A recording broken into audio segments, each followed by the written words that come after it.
Hello guys, this is Arkneil Gaming at i-share ko guys ang aking top 5 best evolutions ngayong September 2025. So hindi pa kasama yung mga magiging balance changes sa October. So for me ang pang 5th place natin ay ang Valkyrie Evolution. Bakit maganda to guys? Napaka-useful kasi nung vacuum niya guys. Kita nyo, tingnan nyo dito sa clip. Kaya niya mag-stop ng isang Golem Night Witch push sa isang Evolution Valkyrie lang. Yan. Minsan kasi nakaka-distract ng mga plays tong vacuum na to eh. Tapos yung kahit yung mga air, tinatamaan niya at nagda-damage niya. So minsan na-stagger pa yung attack. So malaking bagay ito sa depensa guys. Kaya solid na solid tong card na to sa mga gustong kumuha ng first evolution nila. So para sa aking 4th place guys, ang Evo Cannon. Bakit Evo Cannon?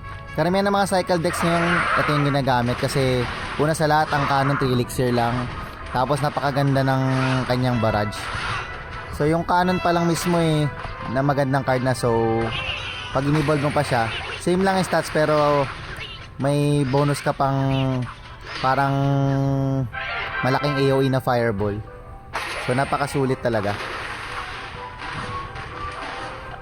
Tapos nun guys, ang aking 3rd place ay ang Evo Furnace. Bale itong card na to, ito yung number 1 evolution nung last month guys. Pero ngayon na-nerf na siya, pero para sa akin napakalakas pa nito guys. Lalo na pag nasa likod siya ng isang tank. Kasi iba kasi yung constant pressure nung Fire Spirits. Kapag umaatake siya, may lumalabas sa likod ng Fire Spirit. So ang lakas niya mag-burst down. Tsaka hindi siya tinatabla ng Swarm masyado kasi nga dahil sa Fire Spirit. Tsaka maganda kasi dito sa card na to, pag hindi mo siya dinepensahan, unti-unti nalulusaw yung tower mo, maliban na lang kung cannoneer gamit niya. So para sa akin, top pa rin to guys. Maraming siyang pwedeng isingit sa kung ano-anong deck guys. Nakikita mo sa Graveyard, sa Goblin Giant. Napakaganda at napaka solid na evolution guys. Yun nga lang, sa susunod na balance changes mananap to, pagiging mas mabilis daw, pero hindi pa natin sure yun guys. Tingnan natin. So ang susunod kong evolution, top 2, ang Evo Witch. Ito guys, hindi ko to kinuha eh kasi Ultimate Champion na naman yung tatlong accounts ko. Pero yung maganda sa Evo Witch, 1 cycle lang siya.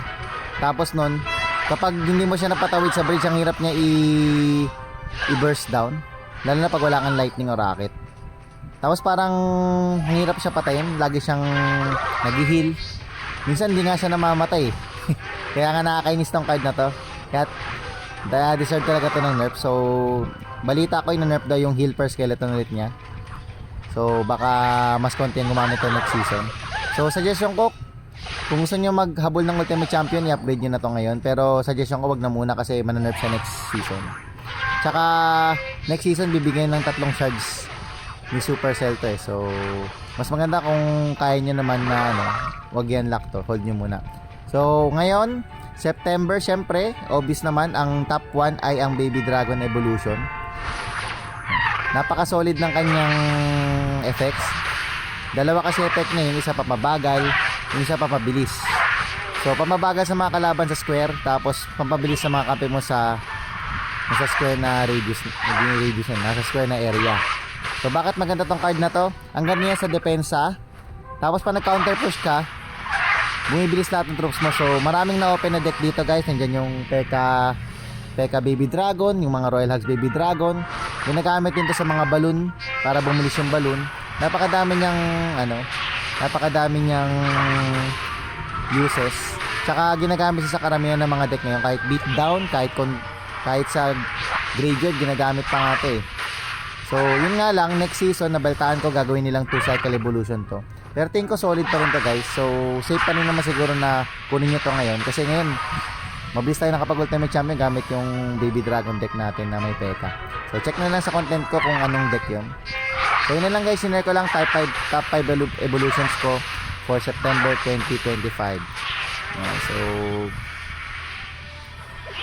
maraming manannerf next season guys, so malamang mag-iba na naman yung mga meta evolution next season. Tsaka abangan natin sa susunod na evolution, malamang feeling ko OP na naman yun syempre.